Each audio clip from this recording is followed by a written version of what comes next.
아가들아 안녕. 여러분 안녕하세요. 토요일 아침입니다.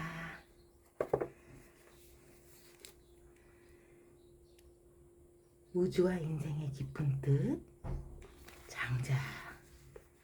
오늘은 도에는 경계도 이름도 없다 라는 주제로 이야기하겠습니다. 자, 본문을 보면 사실 도에는 경계가 없고 말에는 실제가 없다.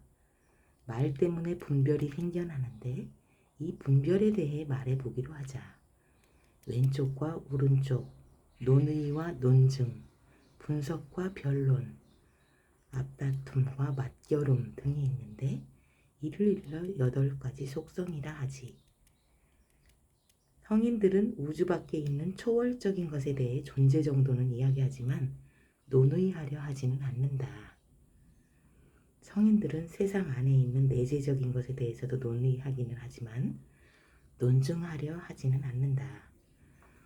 또 역사적인 기록과 선왕들의 역대기에 대해 논증하기는 하지만 변론하려 하지 않는다. 분석하려 해도 분석할 수 없는 것이 있고 변론하려 해도 변론으로 따질 수 없는 것이 있다. 왜 그럴까?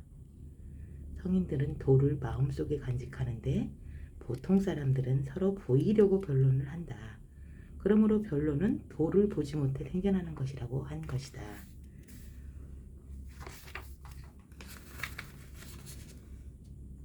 무릇 위대한 도는 이름이 없다. 위대한 변론은 말이 없다. 위대한 이는 편애하지 않으며 위대한 겸손은 밖으로 드러내는 겸양이 아니다. 위대한 용기는 사람을 해치지 않는다. 도가 훤히 들여다보이면 도가 아니고 말도 변론만을 위한 것이라면 부족하다. 이니 융통성 없이 굳으면 두루 퍼질 수 없다. 겸손도 드러나게 하면 믿기지 못하며 용기가 사람을 해치는 것이라면 들성부른 것이 못된다. 이 5가지는 본래 둥근 것이지만 잘못하면 모가 난다. 그러므로 알지 못함을 알고 멈출 줄 아는 사람은 완전한 사람이다. 누가 말로 하지 않는 변론과 도라고 말할 수 없는 도를 알 수 있을까? 만약 이를 아는 사람이 있다면 그를 하늘의 보고라 하리라. 이 보고는 부어도 차지 않고 펴낸다고 비는 일도 없다. 그러나 왜 그런지는 모른다. 이런 경지를 일러 은근한 빛이라 한다.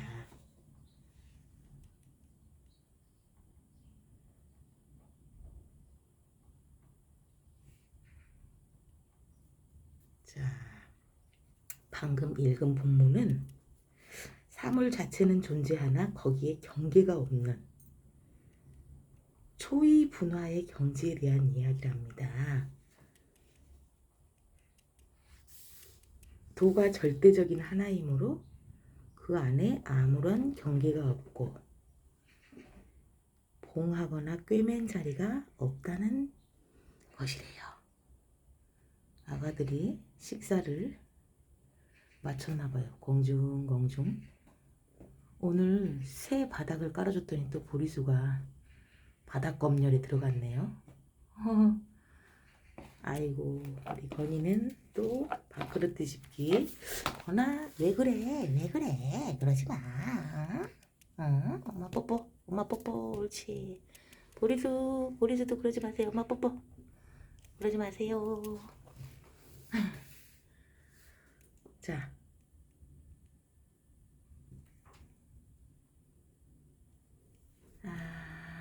아가들이 제가 산만해져요. 아가들이 먹다 말고 이렇게 움직이면.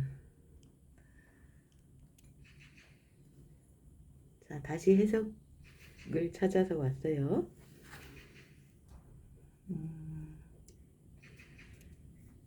우리의 의식이 주객 2분의 관념을 넘어설 때 처음으로 도달할 수 있는 하나의 경지이다. 그런데 앞에서 말한 것처럼 말을 하면 이 하나의 경계가 생긴다. 가령 절대적인 것이 존재한다고 말하면 절대적인 것이라는 말은 벌써 비절대적인 것, 상대적인 무엇과 구별되는 것이요. 존재한다는 것은 존재하지 않는다는 것과 분리되는 것이다. 갑자기 사르트르의 존재와 무가 생각나네요. 동양과 서양의 철학 사상도 연결돼 있으니까요. 장자와 사르트르가 만나서 대화를 했다면 잘 통했을 것 같습니다. 그러므로 절대적인 것에 대해서는 무슨 말을 하든 말하는 그 순간에 그 절대적인 것에는 경계가 생겨 절대적이지 않은 것이 되는 셈이다. 그러므로 도덕경 제1장 첫 줄에 도라고 말할 수 있는 도는 영원한 도가 아니라고 한 것이다. 절대적인 것은 말로 할 수 없는 것, 말이 없어져 버린 상태이다. 전통적인 용어를 쓰면 언어도단이요. 언서를 떠난 상태인 것이다. 그런데도 우리 보통 인간들은 본문에 나온 것처럼 좌우, 윤의, 분변, 경쟁 등 이른바 8가지 덕이라는 온갖 범주로 절대적인 도를 난도질한다. 이렇게 분석적으로 도에 접근하는 것이 도를 알아보는 최선의 방법이라고 생각한다. 그러나 장자는 이런 식으로 해서 훤히 들여다보이는 것은 도가 아니라고 했다. 그러므로 성인은 우주 밖에 있는 초월적인 것에 대해서 이렇다 저렇다 분석적으로 논의하지 않는다는 것이다. 석가는 우주가 영원한지 영원하지 않은지 끝이 있는지 없는지 하는 등의 질문에 침묵을 시켰다. 이것을 부처의 침묵이라 하고 이렇게 대답을 회피한 질문을 답할 수 없는 질문이라 한다. 예수도 공자도 그랬다. 절대경지를 놓고 사변하거나 논중하거나 변론하거나 꼬치꼬치 따지거나 서로 잘났다 못났다 다투지 않았다. 이런 성인들은 인간의 변론이나 분석의 한계를 넘어서는 영역이 있다는 것을 체험으로 알았기 때문이다. 성인들뿐 아니라 철학자 비트겐슈타인도 그의 유명한 책 논곳 끝에 이런 비슷한 말을 했다. 이와 비슷한 말을 했다. 말할 수 없는 것에 대해서는 아무 말도 하지 말아야 한다. 비트겐슈타인의 말이죠. 파스칼도 하느님이 아브라함과 이삭과 야곱의 하느님이지 철학자와 철학자들의 하느님이 아니라고 했다. 도는 마음에 간직하거나 체험으로 알아야지 사변이나 논의의 대상으로 삼아 따지면 영원히 절대타자일 수밖에 없다. 사람들에게 보이려고 하는 변론은 도를 보지 못해 생겨나는 것이다. 도를 말하려면 도에 대해서는 말할 수 없다는 것만을 말할 수 있을 뿐이다. 도에 대해서 뭔가 말할 수 있다고 하면 그 자체가 도를 전혀 모른다는 증거이다. 이런 경우를 두고 도덕경은 아는 사람은 말하지 않고 말하는 사람은 알지 못합니다. 라고 했다. 알지 못함을 알고 멈출 줄 아는 사람. 말로 하지 않는 변론과 도라고 할 수 없는 도를 아는 사람. 이런 사람이 은근한 빛을 감추고 있는 하늘의 보고이다.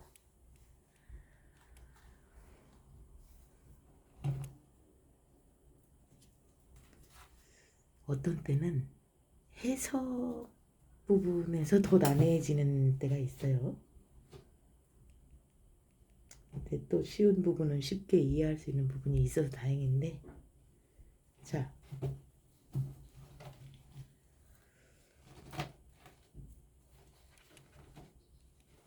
아는 사람은 말하지 않고 말하는 사람은 알지 못합니다. 그랬어요. 그럼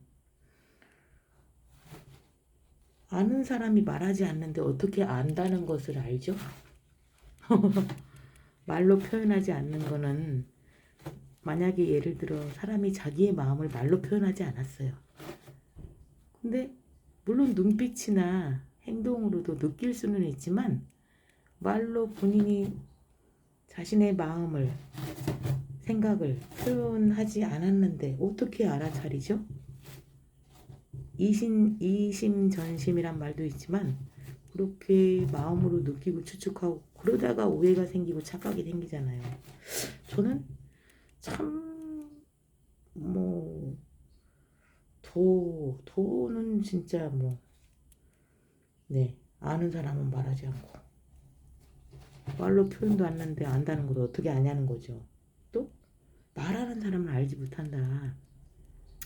물론 말하는 사람이 알지 못하는 것에 대해서 말할 수도 있죠. 말로. 말은 실제가 없다 그랬고 말은 말일 뿐이다 그런 말도 있으니까. 하지만 또 말이 곧 아는 것에 대해서 말해야지 모르는 것에 대해서 말할 수도 있지만 말하는 사람은 알지 못한다 이 말도 참 어렵다고요. 저는 도덕경 56점이 있다는데 여러분은 어떻게 생각하십니까? 아는 사람은 말하지 않고 말하는 사람은 알지 못합니다. 네.